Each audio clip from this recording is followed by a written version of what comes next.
আমি দেখালাম না তুমি? উনি যেন একাই খেটে খুঁটে এলেন, আর আমি যেন পালঙ্কে শুয়ে গড়াগড়ি খাচ্ছিলাম। হ্যাঁ, সে তুমি যাই খাও, এখন আমাকে কিছু খেতে দাও দেখি। গরম গরম ফুলকলুচি আর বেগুন ভাজা কতদিন যে পাতে পড়েনি গো। বলি এই সবে মাত্র পুকুর থেকে আসলাম, আর আসতে না আসতেই ভয় না। এতদিন জানতাম পুকুর থেকে ডুব দিয়ে এলে মানুষ ঠান্ডা হয়, কিন্তু তুমি যে দেখছি গরম হয়ে আছো। গরম হব না, বলি নিজেরটা ছাড়া।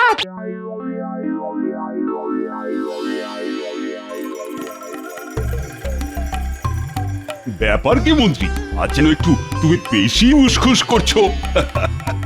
তোমার মনটা যেন কেমন উড়ু উড়ু করছে মনে হচ্ছে। সত্যি মহারাজ, আপনার চোখে ফাঁকি দেবার উপায় নেই। একটু এদিক ওদিক হয়েছে কি, ব্যাস অমনি ধরে ফেলেছেন। ধরলে কি হবে, আপনি তো খালি পালাই পালাই। না মানে ওই ফলের তো আর ছলের অভাব নেই, তাই বলছিলাম। দেখেছেন মহারাজ, গোপাল কেমন তাল বুঝে আমাকে গাল দিচ্ছে।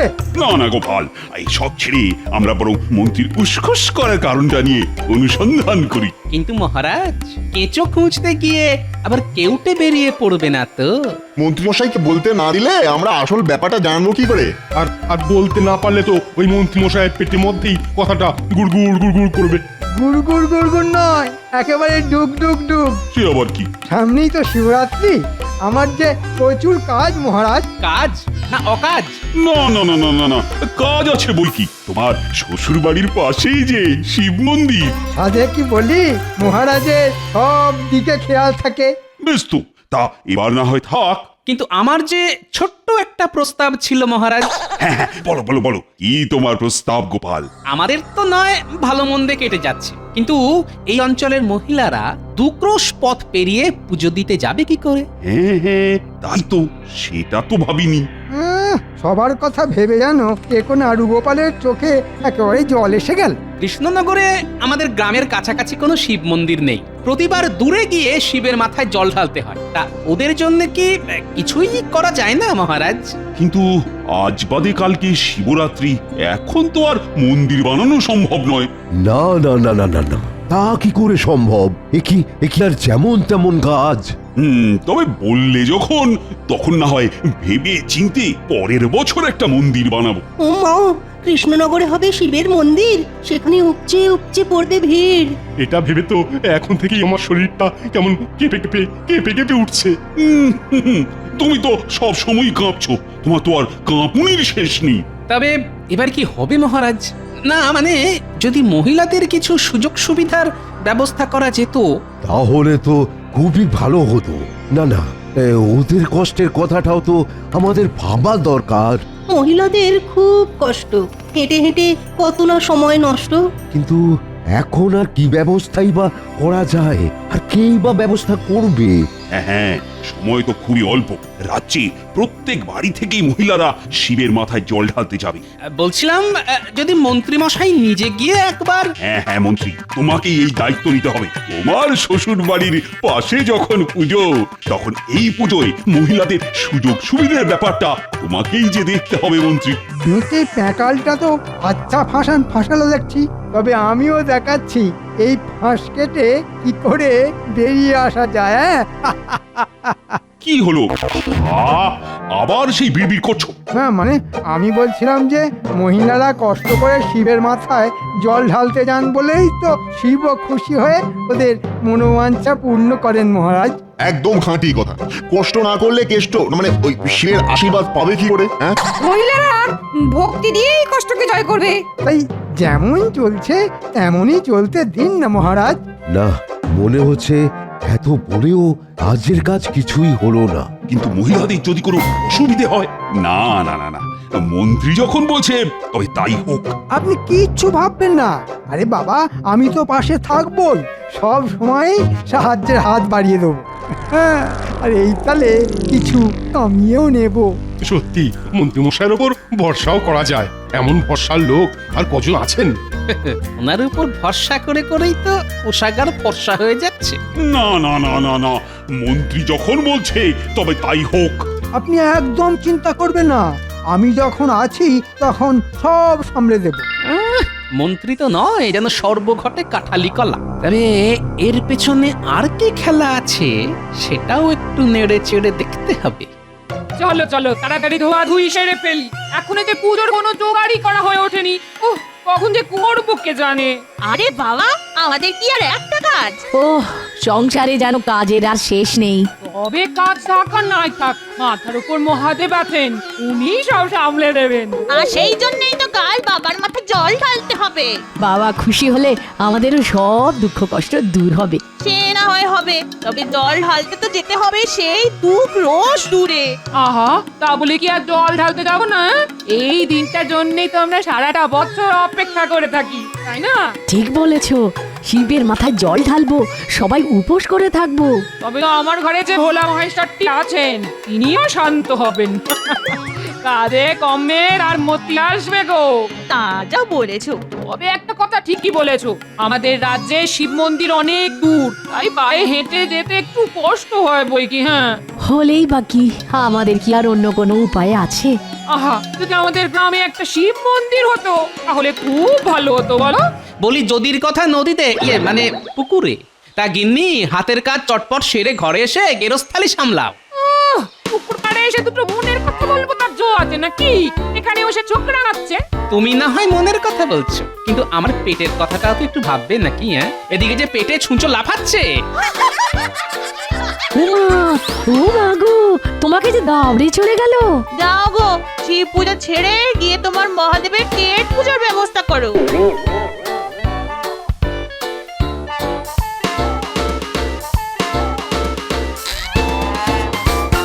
যাক, এসেছো তাহলে।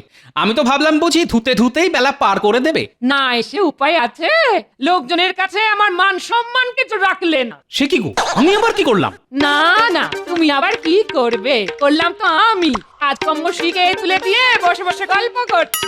ও কি জ্বালা, মিজাজ যেন একেবারে সপ্তমে চলে আছে। মেজাজ আমি দেখালাম না তুমি? হ্যাঁ, উনি যেন একাই খেটে খুঁটে এলেন, আর আমি যেন পালঙ্কে শুয়ে গড়াগড়ি খাচ্ছিলাম। হ্যাঁ, সে তুমি যাই খাও, এখন আমাকে কিছু খেতে দাও দেখি। গরম গরম ফুলকলুচি আর বেগুন ভাজা কতদিন যে পাতে পড়েনি গো।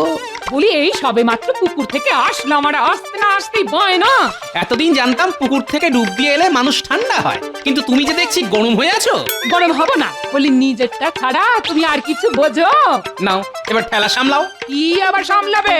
তোমার মুহূর্ত আমার জানা আছে। তুমি কৃষ্ণনগরের রাজসভার সভাসদ। তা সভাসদ হয়ে কি কাজের কাজটা করলে তুমি শুনি? আহা, চুপছে কেন? আরে কি হয়েছে সেটা বলবে তো নাকি? এত বড় রাজবাড়ি, এত বড় রাজপ্রাসাদ, আর রাজবাড়ির ধারে কাছে একটা শিব মন্দির নেই? আর শিবরাত্রির পুজো দিতে চলো, একবারে 2 ক্রোশ রাস্তা হেঁটে চলো। আরে বাবা, তোমাদের কষ্টের কথা ভেবে আমি কি মহারাজের কাছে দরবার করিনি ভেবেছো? খুব করেছো, করে একেবারে আমার মাথা কিনে নিয়েছো গো। এই যা মেজাজ দেখছি, তাতে মনে হচ্ছে এক্ষুনি দানা পানি জুড়বে না। না না, গিন্নির কচকচানি শোনার থেকে পেটে কিল মেরে রাস্তায় রাস্তায় ঘুরে বেড়ানো ঢের ভালো।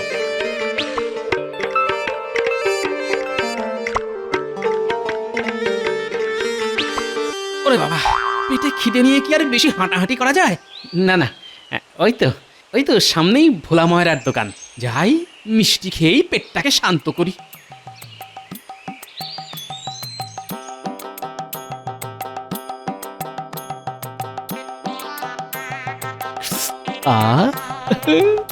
কত রকমের মিষ্টি একেবারে থরে থরে সাজানো আছে।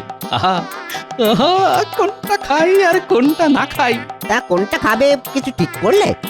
না না, হ্যাঁ শোনো, এটা ওটা ছেড়ে দিয়ে না, তুমি না হয় কটা রসগোল্লাই দাও।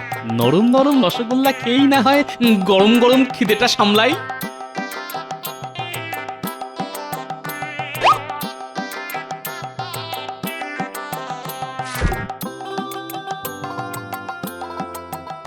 কিন্তু ব্যাপার কি ভাই, তুমি জানো কেমন বেজার মুখে বসে আছো? হ্যাঁ, ওই মনটা যদি খিচড়ে থাকে তাহলে কি আর ওই মুখে হাসি থাকে?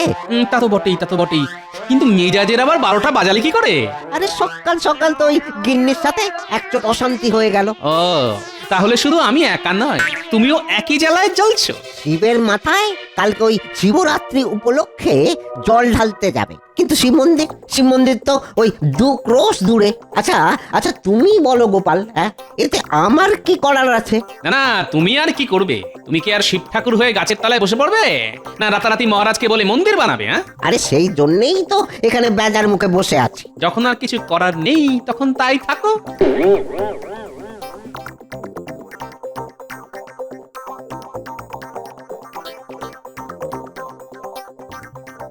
আরে আরে আরে, তোমার আবার কি হলো? চাষের কাজ ফেলে রেখে গালে হাত দিয়ে বসে পড়লে যে? চাষ আমার মাথায় উঠেছে। সে কি, এ আবার কেমন কথা? একদম পরিষ্কার কথা। 2 ক্রোশ পথ হেঁটে গিন্নি শিবের মাথায় জল ঢালতে যাবে, তাই সকাল থেকে তার মেজাজ গরম হয়ে আছে। আর গিন্নির মেজাজ গরম হলে তুমি আর কি করে নরম থাকবে? সবই তো বুঝতে পারছো।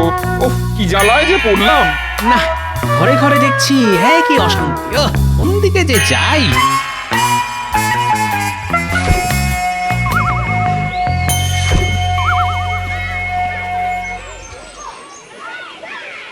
আরে আরে, ওই দেখ গোপাল দাদু আসছে।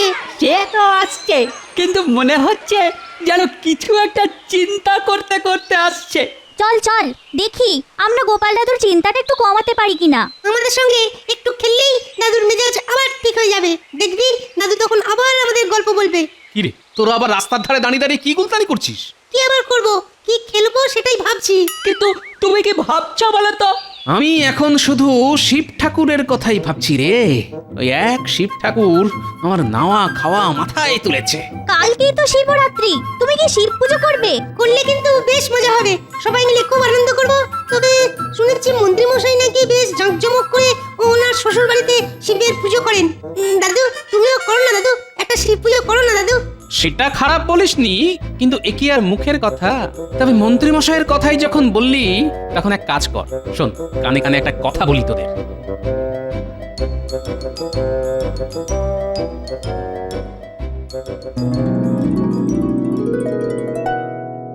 আমার কিন্তু সব গোছানো হয়ে গেছে, এখন আমাকে কখন নিয়ে যাবে সেটা বলো দেখি। আরে বাবা, যাবে যাবে, যাবার সময় কি আর পেরিয়ে যাচ্ছে? না না, আমার যে আর তর্স হয়েছে না। ও কতদিন পরে বাপের বাড়ি যাচ্ছি। বাপের বাড়ি যাওয়া হবে, আবার শিবের মাথায় জল ঢালা হবে, যাকে বলে রথ দেখা আর কলা বেচা একেবারে একসাথেই হবে। সবই যখন জানো তখন শুধু শুধু সময় নষ্ট করছো কেন? আহা, তোমার যেমন যাওয়ার তাড়া আছে, আমারও তো তেমনই মনে আশা আছে নাকি? তুমি আমার মনে মনে কি ভাবছো? হ্যাঁ, আহা, বুঝলে না, সবাই শিবের মাথায় জল ঢালতে আসবে, আর সেই মৌকায় আমি বেশ কায়দা করে ফায়দা তুলবো। বুঝেছি, সব প্রসাদ একাই নেবে। এই তো, আমার সঙ্গে থেকে থেকে না তোমার বুদ্ধিটাও কেমন খুলে গেছে। তবে ভাবনা চিন্তায় যে একটু ভুল হয়ে গেল গিন্নি। আবার কি ভুল হলো? শুধু প্রসাদ নয়, শিবের ভক্তরা বাবার জন্য যেসব ভেট নিয়ে আসবে সেগুলো আমি বস্তাবন্দি করব। তোমার মনে মনে এত কিছু আছে, সে আমি কি করে জানবো? তা জেনে যখন গেলে তখন কয়েকটা বস্তা নিয়ে নাও সঙ্গে। এক্ষুনি নিয়ে নিচ্ছি, এক্ষুনি, তুমি কিচ্ছু ভেবো না। না না না, আমি তো এখন শুধু ভাবছি কাল আমি কি কি জেরাবো। কিরে, সব শুনলি তো? এবার বুঝলি তো গোপাল দাদু কেন আমাদের এখানে নজর রাখতে বলেছিল? তাহলে চল আমরা এক্ষুনি গোপাল দাদুকে গিয়ে সব জানাই।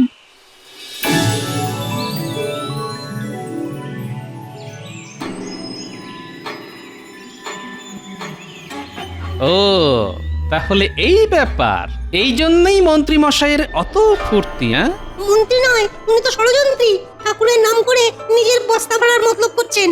গোপাল দাদু তুমি এসব শুনে চুপ করে বসে থাকবে? না না, চুপচাপ বসে না থেকে টুকটাক কিছু করতে হবে। মা তো বলে ঠাকুর সব জায়গায় আছে, তবে ঠাকুরকে পুজো করতে সেই অত দূরেই যেতে হবে। আমার মা তো বলে মানুষের মধ্যেই নাকি ভগবান আছেন, তবুও সবাই অত দূরে জল ঢালতে যাবে। ওখানে গেলে কি হবে? কি আবার হবে? লাভের লাভ তো মন্ত্রী মশাইয়েরই হবে। না না না না না, এমন কিছু করতে হবে যাতে মন্ত্রীর লাভের গুড় পিঁপড়েতে চাটবে। আর তোরা এখন বাড়ি যা।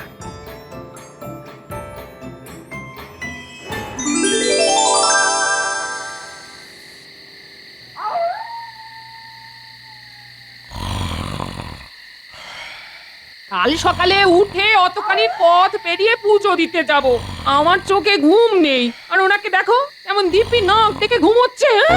পেয়েছি পেয়েছি, হাহা, পেয়ে গেছি। মা, এ কি হলো গো তোমার? মাঝরাতে উঠে এমন লাফাচ্ছ কেন? পেয়ে গেছি, আমি পেয়ে গেছি, আমি শিব পেয়েছি, ভোলে বাবার দেখা পেয়েছি আমি। হাহা। এ কি আবল তাবল বকছো গো তুমি? হ্যাঁ, বলে তুমি কি পাগল হয়ে গেলে নাকি? পাগল নয় গিন্নি, পাগল নয়, মহাদেব আমার জ্ঞান চক্ষু খুলে দিয়েছে। হাহা। এ আবার কি? বলে তুমি শান্ত হয়ে একটু বুঝিয়ে বলবে আমায়? হ্যাঁ, আমাদের রাজ্যের খুব কাছেই সাক্ষাৎ ভোলে বাবা আছে, আমি স্পষ্ট দেখতে পাচ্ছি। মহাদেব আমার স্বপ্নে এসে আমাকে সেই জায়গার সন্ধান দিয়েছেন গিন্নি। হাহা। বলো কি শিব ঠাকুর তোমার স্বপ্নে এসেছেন? তাহলে চলো আমাকে তার কাছে নিয়ে চলো। হ্যাঁ, শুধু তুমি কেন, তোমার মতো আর যারা বাবার ভক্তরা আছে সবাই যাবে। বলো হর হর মহাদেব, জয় শিব শম্ভুর জয়। জয় বাবা মহাদেব, জয় শিব শম্ভু। হর হর মহাদেব, জয় শিব শম্ভুর জয়। জয় শিব ঠাকুরের জয়। কিন্তু আমরা যাচ্ছি কোথায়? আরে শুনলি না, গোপাল দাদা স্বপ্নে শিব ঠাকুরকে দেখেছেন। আরে তাহলে কি আমরাও তো দেখা পাবো? আমরা সবাই ওর পিছু পিছু এসো গো, পিছু পিছু। ও যখন বলছে তখন আমরাও ঠিক শিবের দেখা পাবো গো, শিবের দেখা পাবো। এত রাতে জলা জঙ্গল পেয়ে কত দূরে যে যেতে হবে কে জানে। না, গোপালের পাল্লায় পড়ে শেষে না আবার নতুন কোনো বিপদ হয়। ওই তো ওই ওই, ওই বেলগাছের তলায় বাবা আছেন। কোথায় গো? আমি তো কিছু দেখতে পাচ্ছি না গো। আরে বাবা দেখো দেখো, একটু ভক্তি ভরে মন থেকে বাবাকে ডেকে দেখো। আরে আরে, তাই তো তাই তো, ওই তো কি যেন একটা পড়ে আছে না? হ্যাঁ হ্যাঁ হ্যাঁ, ওই তো ওই তো একটা শিলা মূর্তি। ওই শিলাকেই আমরা শিব জ্ঞানে পুজো করব। জয় ঠাকুর, জয় ঠাকুর। হ্যাঁ ঠিক বলেছো, শিব ঠাকুর তো বেল গাছের তলাতেই থাকেন। না, বাবা আমাদের সবার মনের কথা শুনেছেন। আমাদের যাতে কষ্ট না হয় তাই উনি নিজেই আমাদের কাছে এসেছেন।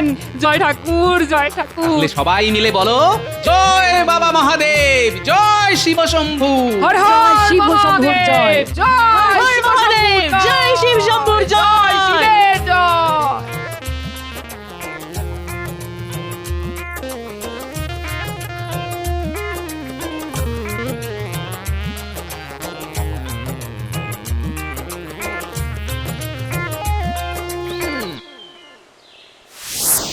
ওই ওই ওই তো পণ্ডিত মশাইও এসে গেছেন। যাক বাবা, এবার আর ওই 2 ক্রোশ পথ হেঁটে যেতে হবে না। আসুন আসুন পণ্ডিত মশাই, আপনি এবার নিজে হাতে এই শিলায় প্রাণ প্রতিষ্ঠা করুন। বিশ্বাসে মেলায় বস্তু, তর্কে বহুদূর। তোমরা যখন সবাই ওই শিলাখণ্ডকে শিব বলে বিশ্বাস করেছো, তখন আমিও এর মধ্যে প্রাণ প্রতিষ্ঠা করে দিচ্ছি। আজ আমরা এখানে শিবরাত্রির পুজো করবো গো। আমাদের সব জোগাড় করা হয়ে গেছে। হ্যাঁ হ্যাঁ, করবে বই কি, সেই জন্যই তো এত সব আয়োজন। ওং সর্বমঙ্গল। হ্যাঁ হ্যাঁ, মন্ত্র যেন বন্ধ না হয়। ভক্তি ভরে পুজো করলে শিব এই বেলতলাতেই নেমে আসবেন। সেই জন্যই তো আমরা আয়োজনে কোনো ত্রুটি করিনি। হ্যাঁ, আমি তো মহারাজকেও খবর দিয়ে দিয়েছি, মহারাজও এক্ষুনি এলেন বলে।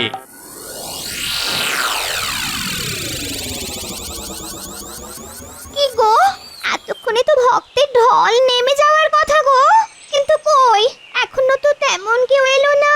হ্যাঁ হ্যাঁ, আমিও তো তাই ভাবছি। না না, মনে হচ্ছে কোথাও কিছু একটা গন্ডগোল হয়েছে। গোলই হোক আর চৌকোই হোক, এখন এই বস্তাগুলোর কি হবে? ধুর, রাখো তো তোমার বস্তা। না না, মনে হচ্ছে ওই বেটে গোপালই কোনো কলকাঠি নেড়েছে। সবই যখন বুঝতে পারছো, তখন এখানে বসে না থেকে একটু গতরটা নাড়িয়ে দেখো না, কোথায় কি হয়েছে। ঠিক বলেছো, আমি এক্ষুনি গিয়ে দেখি কৃষ্ণনগরে কোথায় কি হচ্ছে।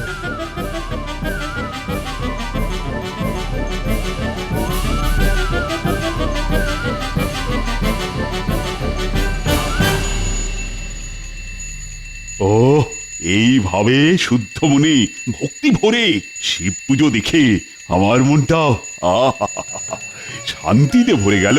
হবেই তো মহারাজ, মনের শান্তি তো আসল শান্তি। ভালোই হলো, হ্যাঁ ভালোই হলো।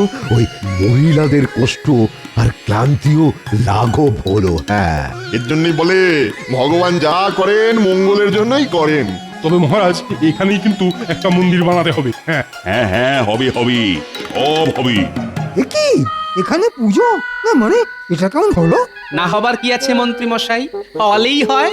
তা বলে কোথাও কিছু নেই, এই বেলতলায় শিব পুজো হয়? শিব ঠাকুর এখানে এলো কোথা থেকে শুনে? হ্যাঁ হ্যাঁ, তবে এই একটা প্রশ্ন কিন্তু আমার মনেও অনেকক্ষণ ধরে ঘুরপাক খাচ্ছে। না না, ঘুরছে যখন তখন না হয় থামিয়ে দেবার ব্যবস্থা করছি। বলো তো গোপাল, এই শিব ঠাকুরের রহস্যটা কি? তাহলে গোড়া থেকেই বলি। কাল যখন জানলাম ঘরে ঘরে মা বোনেরা ওই 2 ক্রোশ পথ হেঁটে জল ঢালতে যাবে কষ্ট করে, আর এটাও জানলাম যে মন্ত্রী মশাই ফাঁক তালে নিজের ট্যাকে ভরবেন সেই সুযোগে, তখনই কি হলো গোপাল? তখনই আমার মাথায় একটা বুদ্ধি খেলে যায়। আমি নদীর পাড় থেকে একটা শিলা নিয়ে আসি, আর সেই শিলা লুকিয়ে এই জঙ্গলে বেলগাছের নিচে এনে রাখি। দেখেছেন মহারাজ, গোপাল কেমন সবার মাথায় টুপি পরিয়ে পুজোর নামে ক্ষমতাবাজি করছে? ভাওতা নয়, ঈশ্বর সর্বভূতে অবস্থিত, তাই দূরে যাওয়ার কোনো দরকার নেই। মন্দির মানেই মন দ্বার, তাই মনের দরজা খুললেই সর্বভূতে ঈশ্বর দেখতে পাবেন মহারাজ। ঠিক বলেছ গোপাল, ঈশ্বর সর্বত্র, সেটা পাথর হোক বা নুড়ি কাঁকর, যাই হোক না কেন, জয় বোম ভোলে। গোপালের বক্তব্য যথার্থ। আর আমি যখন বিশুদ্ধ উপাচারে এই শিলায় প্রাণ প্রতিষ্ঠা করেছি, তখন এখানে পুজো করতে কোনো দোষ নেই। জয় মহাদেবের জয়। এইখানেই এবার থেকে পুজো হবে, আমরা আর কেউ কোথাও যাব না। একেই বলে কারোর পৌষ মাস তো কারোর সর্বনাশ। তবে এসো আমরা সবাই প্রতিজ্ঞা করি, এবার থেকে শুধু শিলাখণ্ড নয়, এতেই আমরা ভক্তি ভরে শিব পুজো করব সবাই। তারপর হবে সকল রাজ্যবাসীর জন্য ভুরি ভোজন। একদম ঠিক বলেছেন মহারাজ। জয় শিব শম্ভু। এটাই তো আসল পুজো মহারাজ। প্রথমে শিব পুজো, তারপর জীব মানে ওই জীব পুজো। জয় বাবা ভোলেনাথ।